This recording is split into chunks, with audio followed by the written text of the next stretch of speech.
Good morning to you all. I want firstly thank you for being here. I will present now the theme of our panel and then our participants.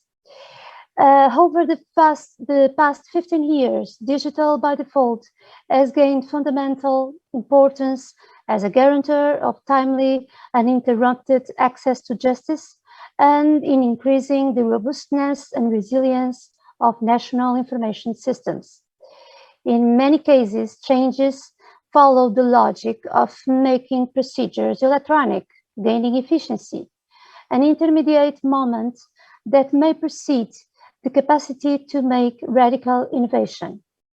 Either already tested technologies or with the introduction of emerging ones, as are the cases of artificial intelligence, augmented reality, blockchain, or the Internet of Things, justice, national and European, is committed to continue walking the path of digital transformation, pursuing the principles of equity, transparency, protection of human rights.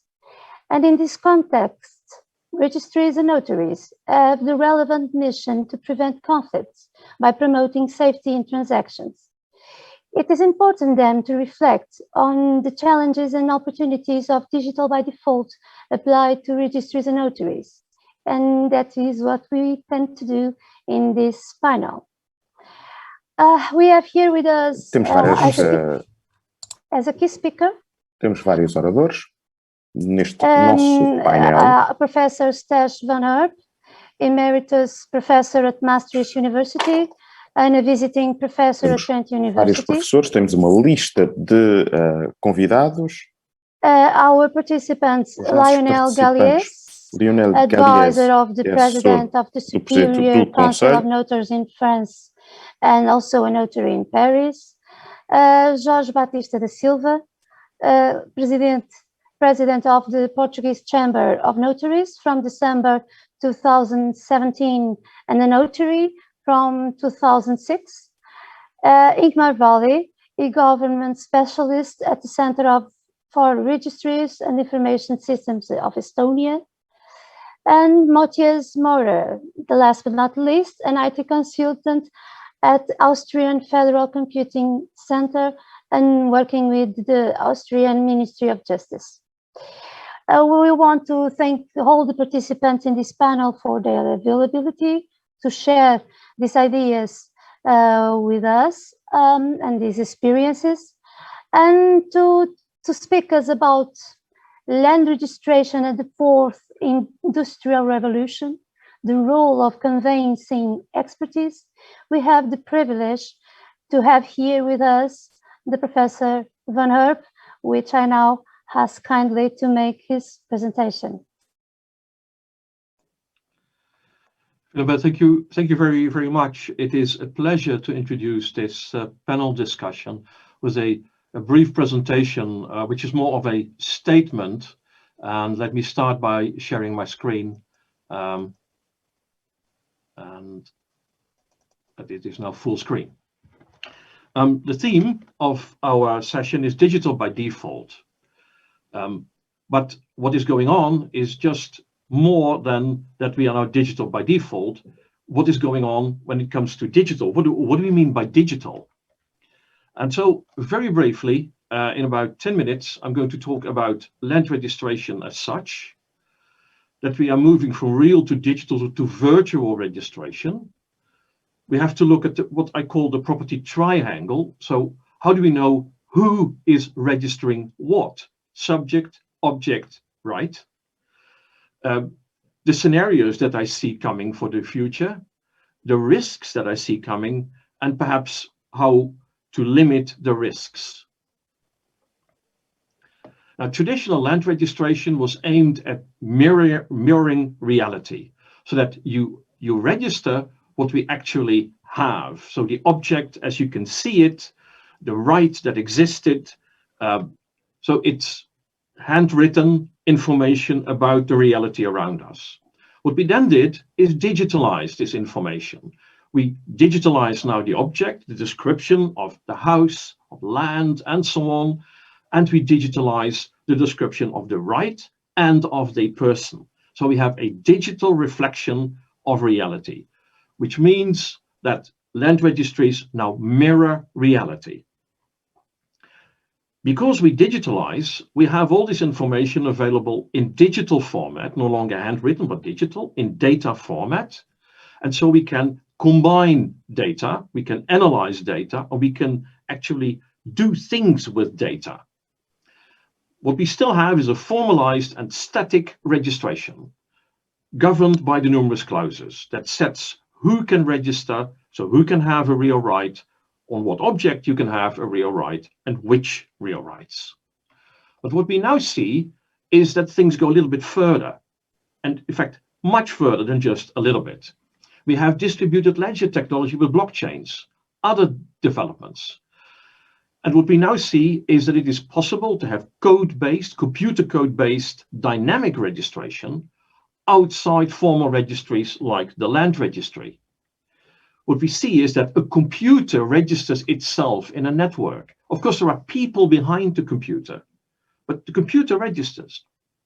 The object as such is no longer something in the real world, but what is on the registry is something virtual. It's data. The object is data. And data as such is a very, very broad concept. So we need a definition of data, clarification of data, specification of data. I see these discussions going on in any of the working groups in which I'm involved that deal with digital assets, clustered data. But what are data? The object of what we register on a blockchain, a token, a block, or a coin, it can be representing something physical, so that the data on the blockchain is representing something physical, but the data on the blockchain, the token, can also represent something that is already digital. So it could be basically anything. And that means that questions on who owns the token and what can you do with the token, and when you transfer the token, which right do you transfer as to what object, becomes an open question, because the way we look at ownership is ownership of something physical, something in the real world. So we have questions about, well, who can register, what can you register, and as to which object. And so we get this. We get three types of objects with which land registries are confronted: the real world, the digital world in registries today, and the virtual world or blockchains that develop outside land registries. Now we have three scenarios here. We can say we disconnect the virtual world from land registries, or we include that virtual world in land registries. We can do that by saying, well, a land registry should add information on possible blockchains that are concerned with a particular object, or an organization can register itself. So let's say the blockchain registers itself. And that is basically the model that is followed in the United States with MERS, where a computer company essentially registered itself as holder of a right of mortgage. And within the computer system, we know who actually holds the right of mortgage. But there are risks here. We don't know exactly what the legal status of blocks tokens is. We don't know how it relates to the real world, to what is registered. So we should create a governance structure to solve these problems. We should use sandboxes, not be afraid of experimenting, but in a safe environment.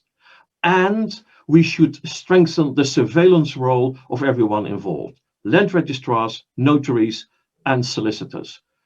We cannot have a situation in which we will experiment with over basically the backs of those people for whom registers are there.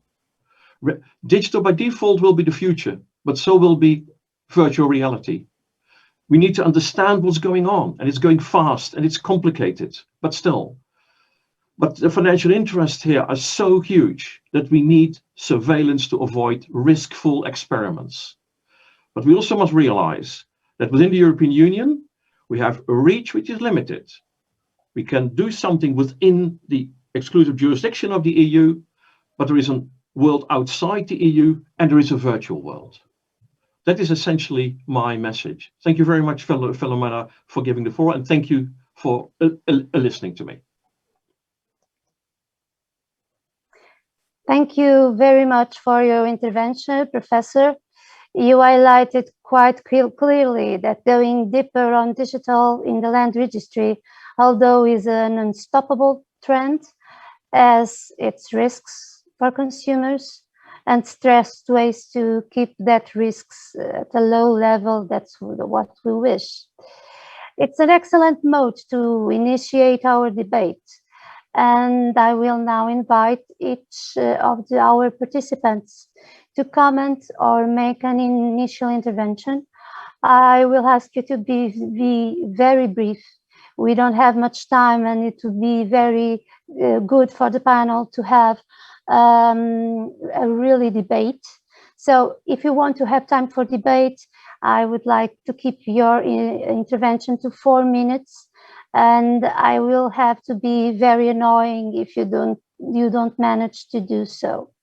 So firstly, I will give the word to Lionel Galliez, advisor of the President of the Superior Councils of the Notaries of France. Lionel, the floor is yours.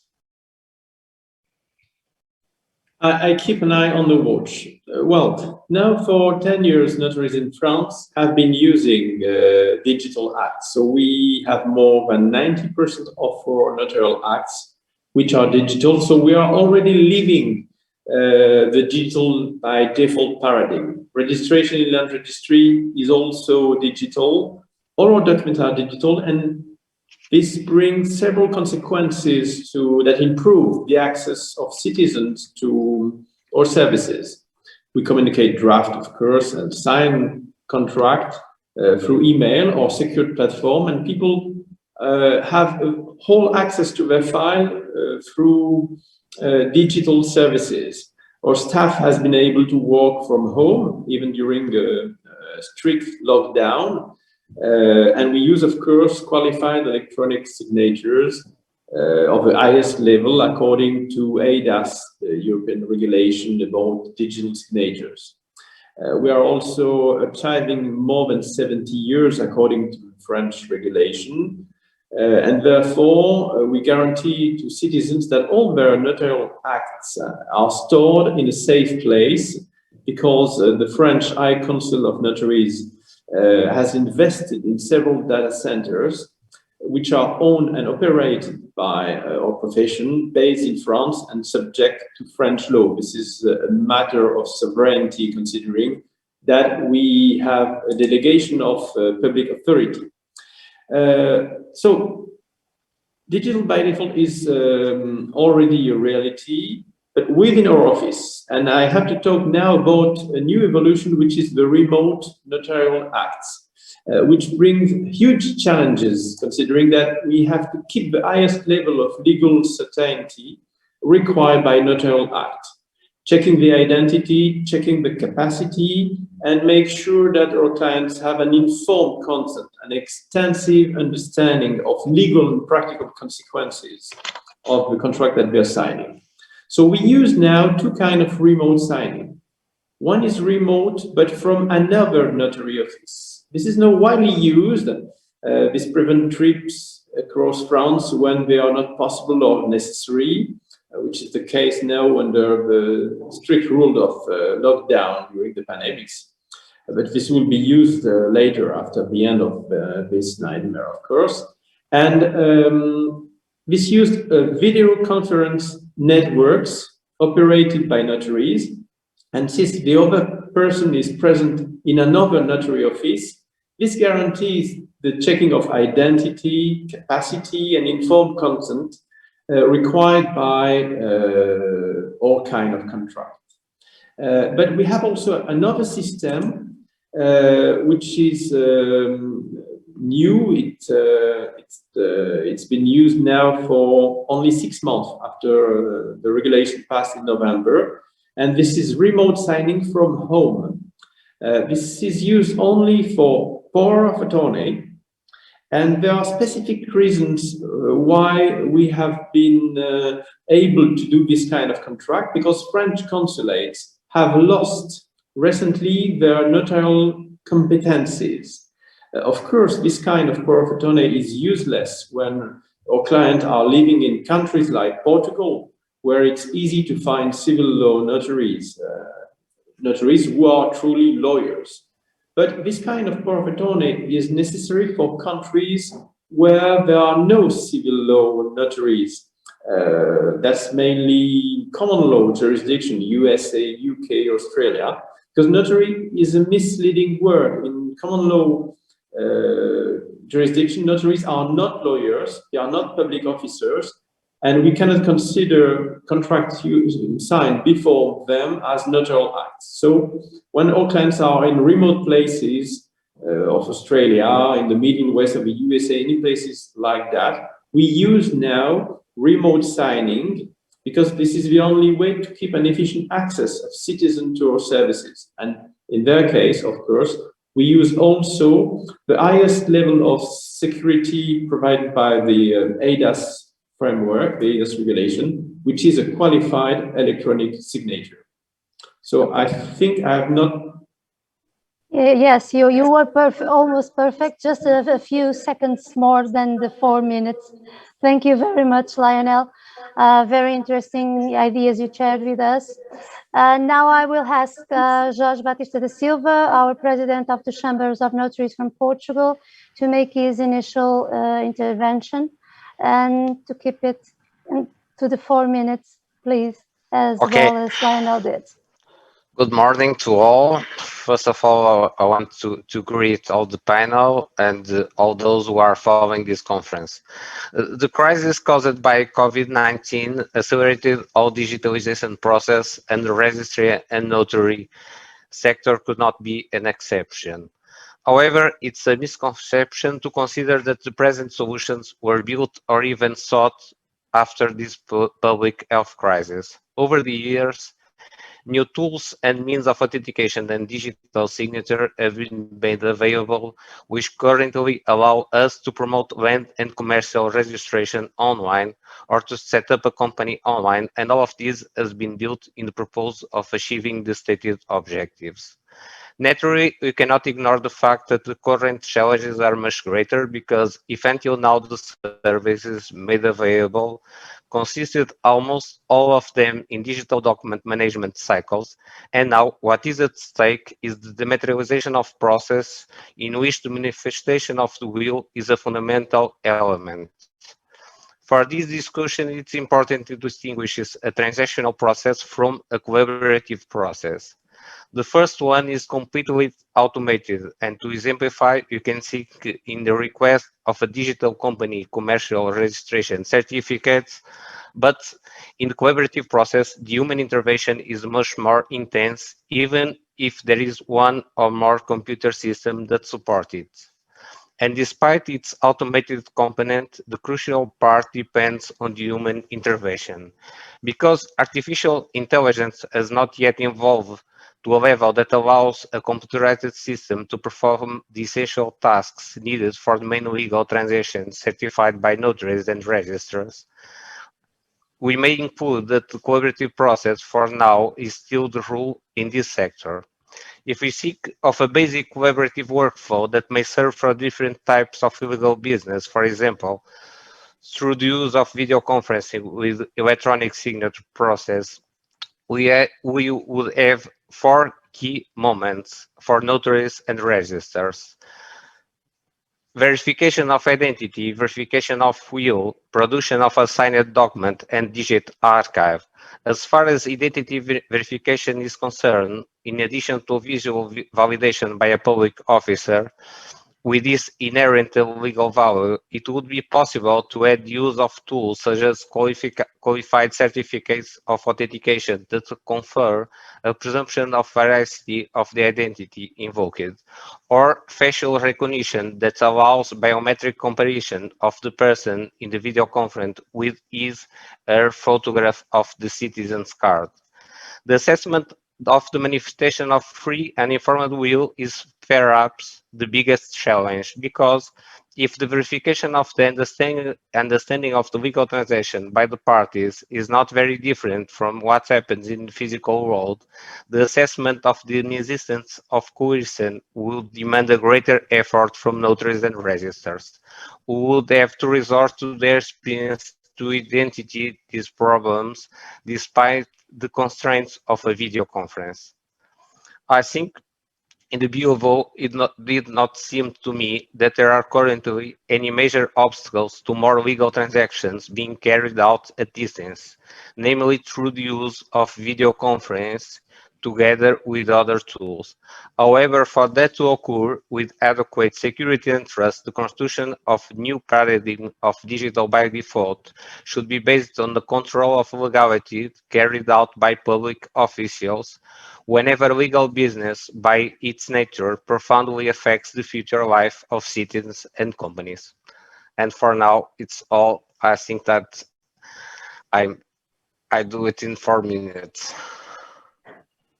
Thank you very much, Jorge de Silva. You have made a very good management of time. And now I give the word to Ingmar Vali, that I expect to do the same. Thank you very much. I will share my screen. Well, I'm gonna first of all talk to you about what's the basis for our e-services. And in Estonia, we are concentrating on the people, on the users.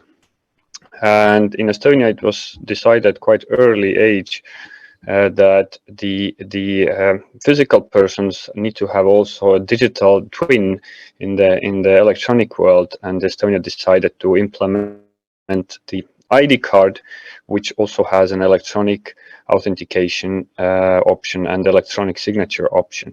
And therefore, this enables us to build quite good government services and smart government services. Well, but the overall Estonian government has had this digital mindset, meaning that we're constantly thinking how to make things better with digital tools.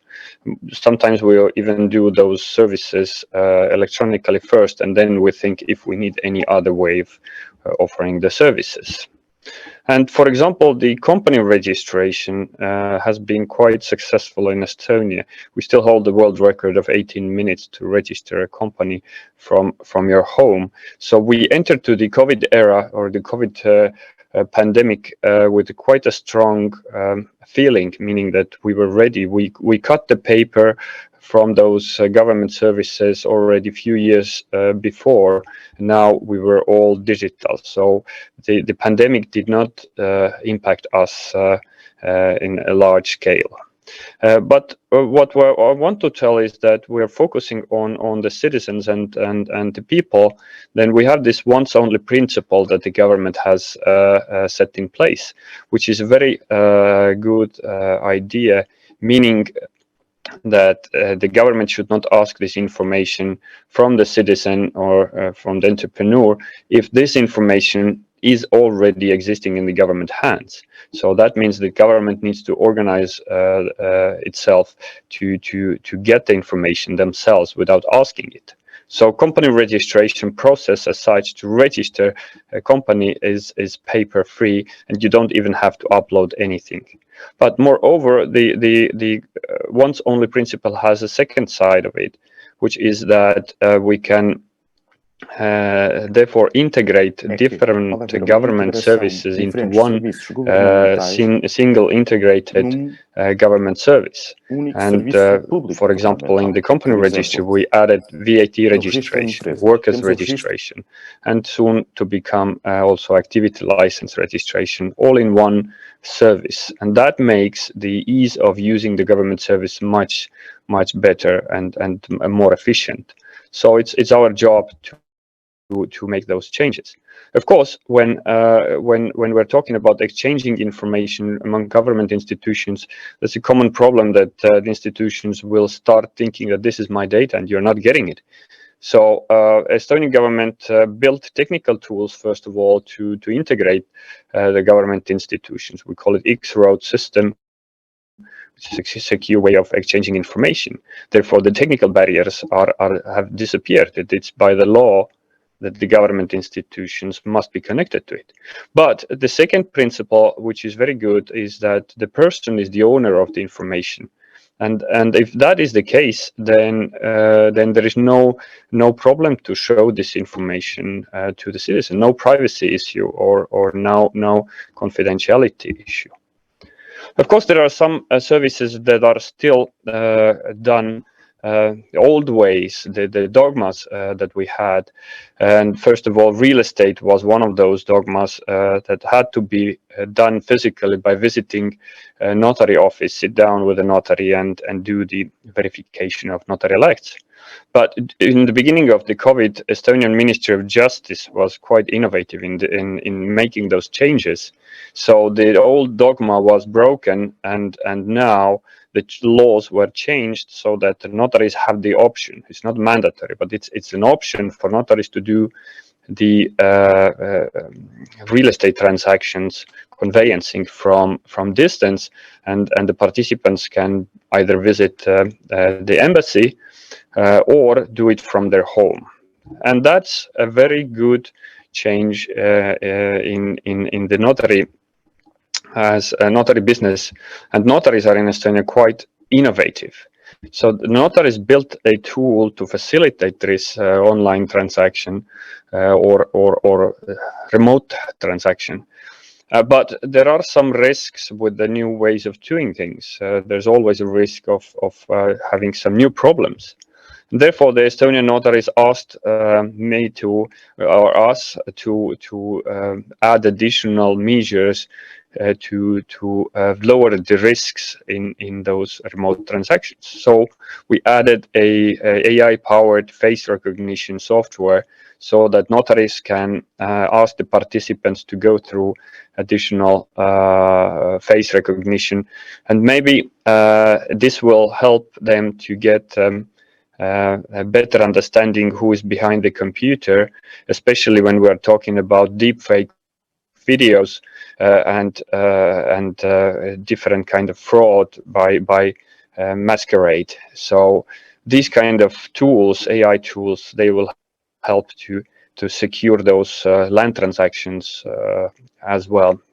So these are the things we have done in Estonia, and we entered to the COVID era quite strongly. We were ready for it digital-wise, and it seems that we are coming out of it a bit more stronger even. Thank you. Thank you very much, Ingmar. Very interesting ideas you shared here with us.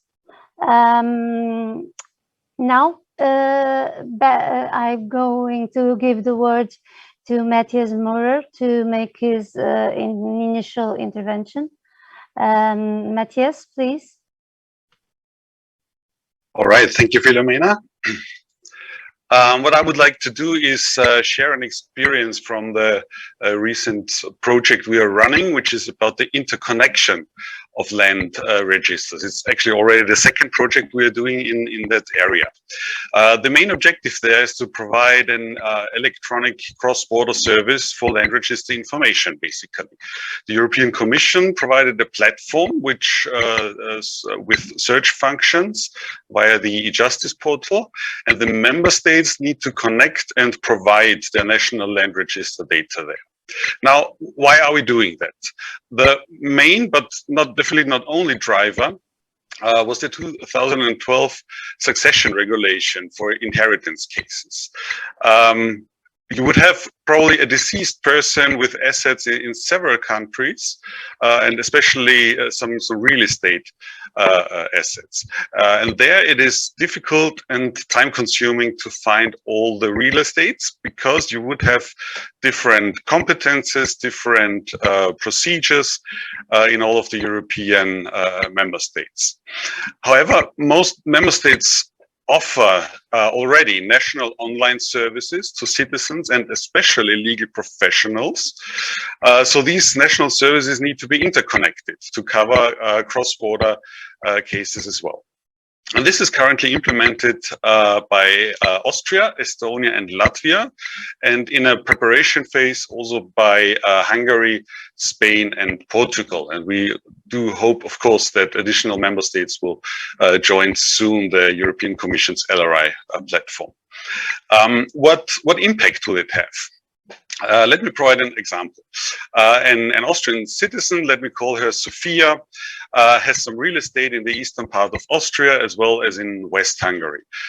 She spent most summers in her apartment in the northwest of Spain and was frequently visiting northern parts of Portugal.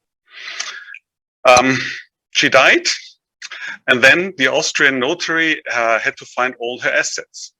From Sophia's relatives, he knows that there is real estate in Austria, in Hungary, and in Spain, but the relatives were not so sure about Portugal. And I think you can already see where I'm heading.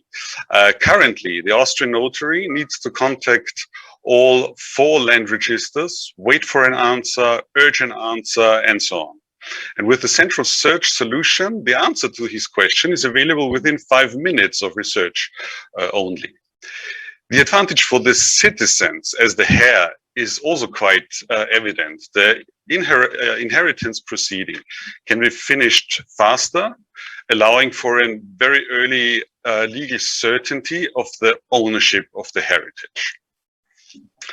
And as mentioned at the beginning, there are other use cases as well, of course. It's not only about inheritance cases, but you would find other use cases in the area of buying real estate abroad, for example, for securing bank loans, and even in the area of criminal law, for example, in investigating in money laundering cases.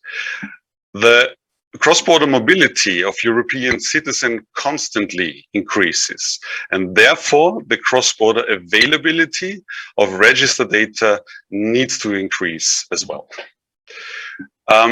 Let me use a couple of seconds also for advertising the virtual booth for the LRI2 setup, LRI2 project we have set up. So you will find it in the environments of the conference. So if you want to know more about the project, I just can recommend to go there. And with that, I'm handing back to you, Filomena. Thank you very much. Very good time management. That is very good. So now we can have our round of questions about your experiences related with digital by default and also with the consequences of this pandemic crisis in the registries and in using digital means to access the registries and the notaries. So trying to asking again to be as brief as you can. I will start with Lionel Galliez. And to you, Lionel, I wanted to ask.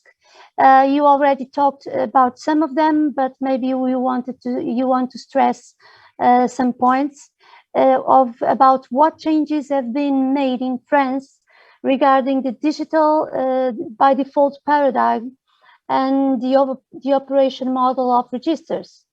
We would appreciate if you could highlight the importance of setting a clear orientation of the operators towards people-centered approaches and establish a culture of service in this sector. Thank you, Filomena. Well, as regard the progress of the paradigm, digital by default paradigm, regarding registration, for now approximately 15 years, the professional body of notaries has signed an agreement with the land registry in order to progressively enforce a full digital framework for registration. And it has no direct consequences for citizens, except that it increases, of course, the speed of registration. But it has indirect consequences for them because in France, as regard land conveyance, the notary is the one-stop shop, is the only person you meet with in order to convey the ownership. He will handle all the collections of documents now in digital form, mainly before the signing of a notarial contract. He will, of course, draft the notarial contract to convey the ownership, and he will handle all the financial flow between vendor and buyer. He will collect the taxes and pay them to the tax department, and deal with the registration and send the registered contract when it's fully registered. So having a digital process, of course, has reduced the time scale for registration. And now our client receive quite quickly after the signing the contract with all the proof of registration. But of course, it's also an improvement for us to be able, since all the chain of work is now digital, from the collection of documents to the drafting of contract, it's very useful to also have an end of chain registration, which is also digital. So now approximately more than 95% of contracts to be registered are registered with digital channels. Thank you. It's a very interesting idea. Moving to how digitization has revolutionized notarial activities. In your opinion, are we moving towards a completely remote notarial act? What's your perspective for the widespread adoption of the use of secure electronic signatures regarding the French experience? Do we still have a long way to go, or are we already there? I think people will always prefer to meet the notary because that's the safer way to check their identity, their capacity, and also to provide all the advice, the information, the explanation that make the whole process so safe, because the basis of a good contract is an informed, very clearly informed consent before any decision is made. But in some cases, remote signing is the only way to deal with the distance. But I think there will be a limited demand from the public because we like very much to meet their advisor in person. Thank you. There's always a question of trust, and sometimes persons are still a factor of trust. I believe so. Well, now going back to my colleague in Portugal, Jorge Batista da Silva, I would ask you, in 2001, the electronic archive of the Chamber of Notaries will be created, which will allow digital filling of documents drawn up by notaries and other documents filled at notary offices, and the respect availability through their permanent notarial certificate, an online certificate. For instance, in your view, what are the most strategic new paths for digitalization? For instance, do you see the use of blockchain technology as a possible way for a common European land or business registration?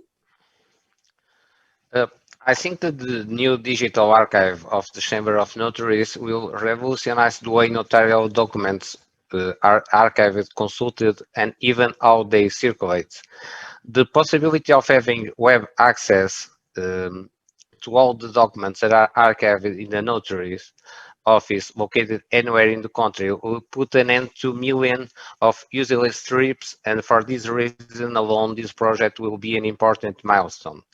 The circulation of notarial documents will become faster, more secure, and much less bureaucratic. Of course, there are already solutions that allow similar documents workflow, but in this case, we are talking about digital documents with reinforced legal value and with a distinct importance for citizens that can now have the same legal security provided by the notary, but in a more flexible format and access.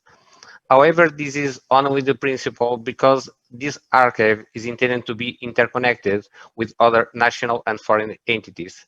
And for that, I think that will be very important, not for the citizens, the Portuguese citizens, but all the European citizens. In the matter of the new paths for the register and notaries, I think that the most important is now the technology that will use it. If you think in blockchain or digital certificates or facial recognition, all of that are tools that you can use. But the most important is to deliver the services with the same security as we have in the physical world. For that, if you think in the blockchain system, the most important thing that you can have, it's the characteristic of this auditability. For that, I think that can be a way for an international acceptance of the project like that. So I think that the Europeans register will be not a possibility, but is an inevitability path to all the European countries. Well, I agree with you, undoubtedly. This is the evolution we need. The pandemic context gave a strong impetus to all these changes. Do you think it will be necessary to adapt to this new reality? What do you think it will be necessary? More regulation, more investment in face-to-face identity verification? You spoke about safety, and safety is important is the reason for using notaries and registries. It's a question of safety. So what do you think it will be necessary to make these new acts, remote acts, a reality with safety? I think that in a sector as complex as registry and notary services, the existence of a solid legal framework will be the foundation of any innovation that is intended to be implemented. So, in my opinion, we need to replace our fragmented legal regime by a digital identity and signature act that systematize the existing legal framing. The legal framework, the same with the ADAS regulation that allow it in Europe. Afterwards, you can think about investing in systems that take advantage of the best technological practices. And for that, you can use biometrics, artificial intelligence, blockchain. But without a good legal framework, we will continue to have many difficulties to do that. So the future, it will be built in good laws and with the good legal frameworks. This is essential for all. I think that is the main idea. Thank you, thank you.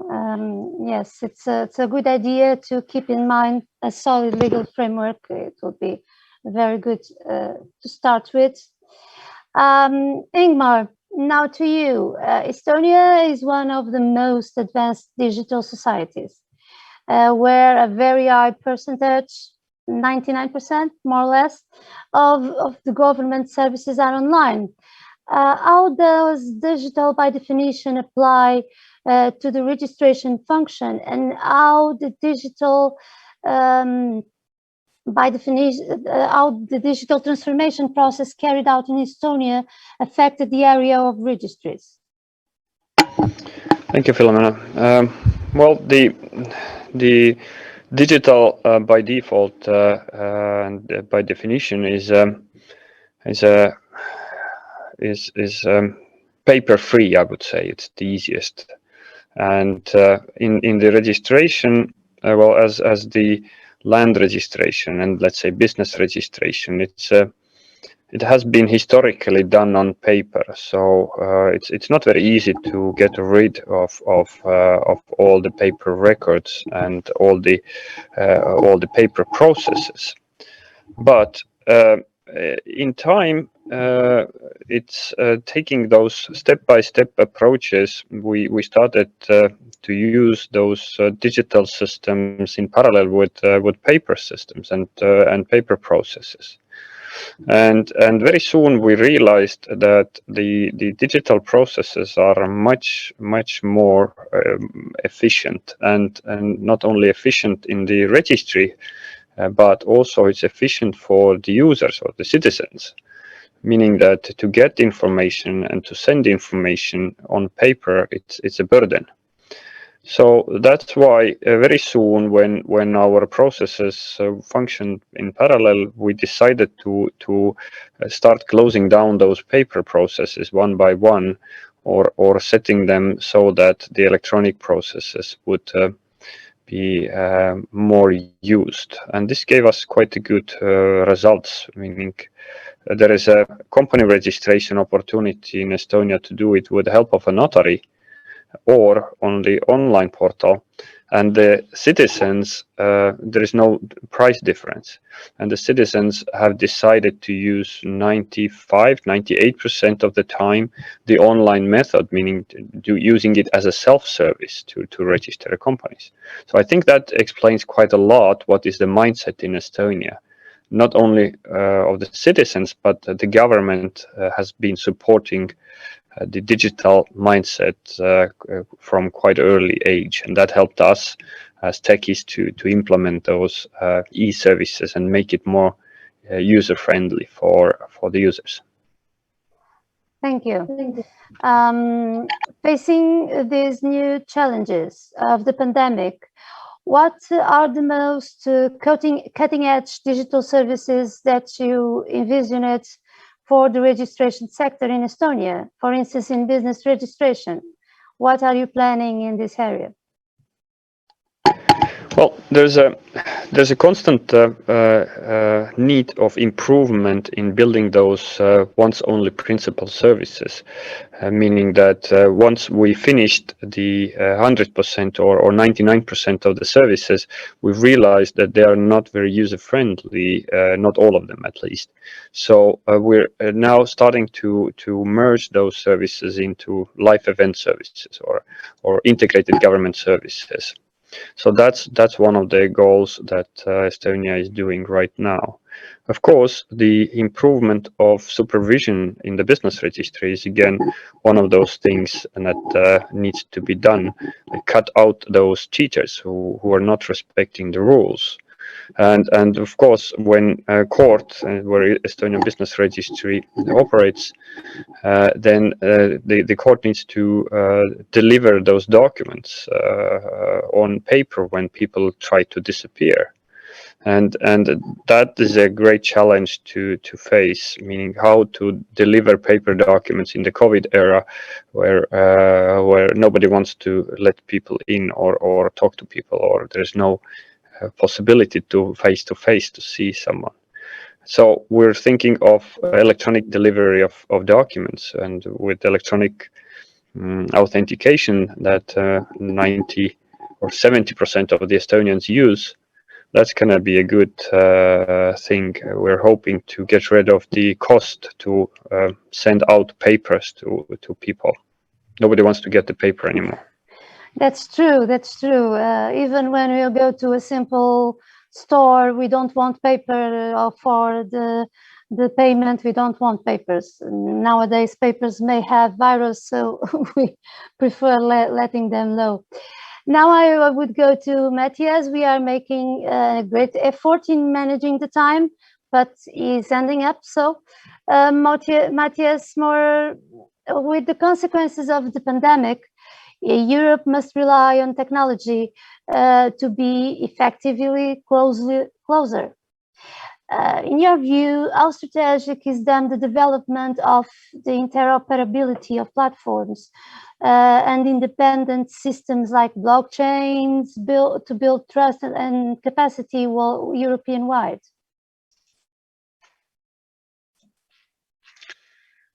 Thank you, Filomena. Yeah, of course, interoperability is, of course, a highly strategic goal, but it was highly strategic before the pandemic already. All international projects I'm working for, and even most of the national ones, are about interoperability and creating and reusing standards, so we can use, we can communicate and reuse data cross-border in Europe. Our LRI, the Land Register Interconnection Project, is only one example for that. An even better one is probably eCodex, which was mentioned already today and will be mentioned throughout the conference. There, the main goal is to establish and use the European standard for interoperability in the area of justice. What we want is to keep on using our national systems and thus protecting our investment in those existing solutions. And at the same time, being able to use our national systems to communicate with other European member states. The international collaboration requires, or is at least facilitated by, international interoperability and interconnection. This was necessary before the pandemic, and it still is, of course, since the pandemic. Also in 2021, I hope that we do not need to convince anymore that digitalization is actually the way to go. The pandemic just made this necessity even more clear and gave a boost to digitalization. But as Commissioner Reinders has said this morning, the question if we should follow digitalization is answered. Now let's focus on how to do it in the most suitable way.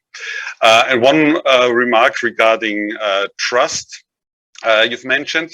Let me provide there and probably unpopular opinion regarding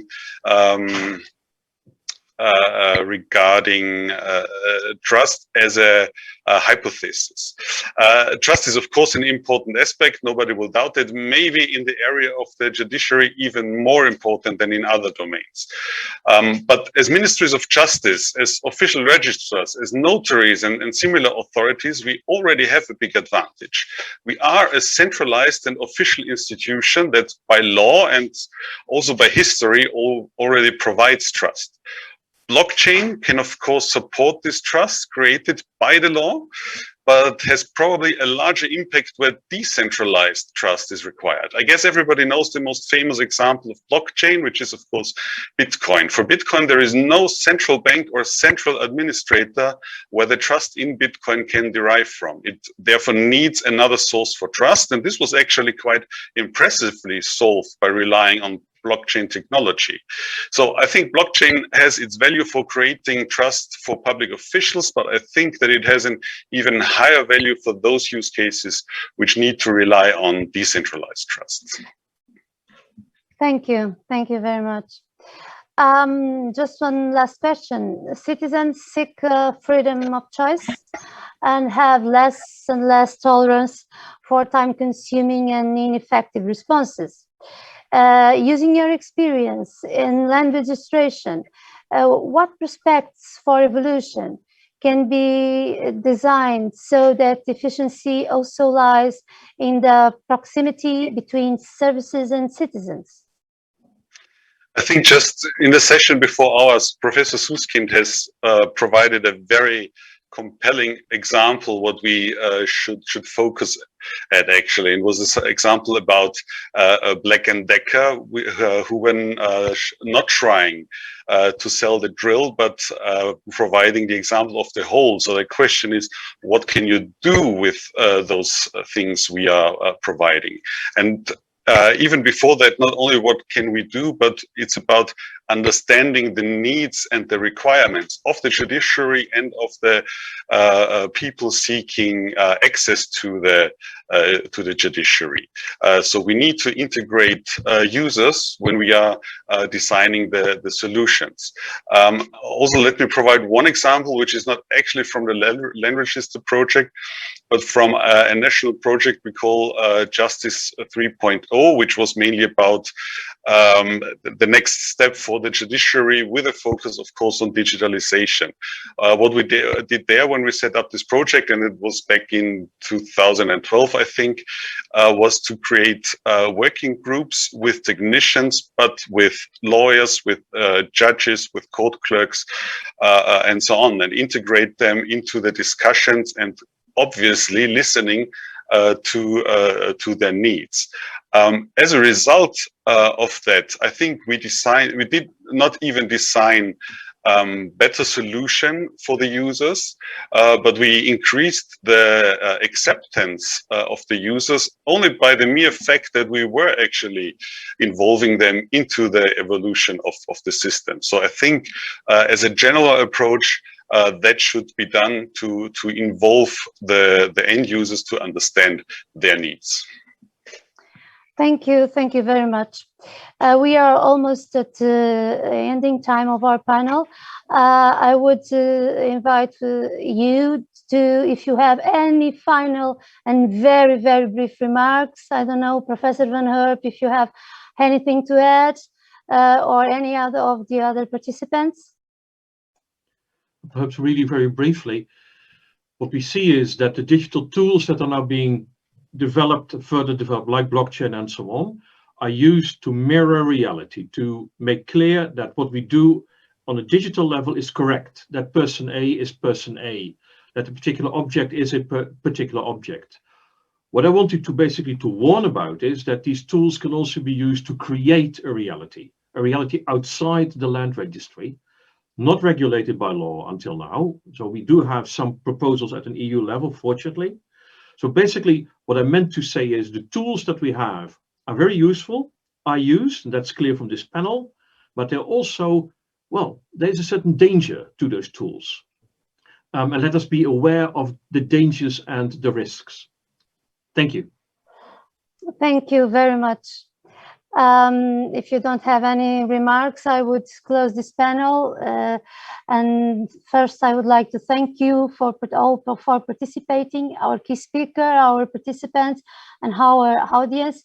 Certainly very important and troubling ideas were shared here today on how technology can be put at the service of registries and notaries to make them evolve into services increasingly focused on life events of citizens and companies. We have to take care of a solid legal framework and to regulate the virtualization of property rights and of remote notarial acts. And the major idea is that we have to promote safety and trust of justice, and also helping here not only to have better services centered on the people, but also helping the countries and the European countries to make good economic recovery with the help of our services. Thank you all very much for your attention. It was a pleasure to be here.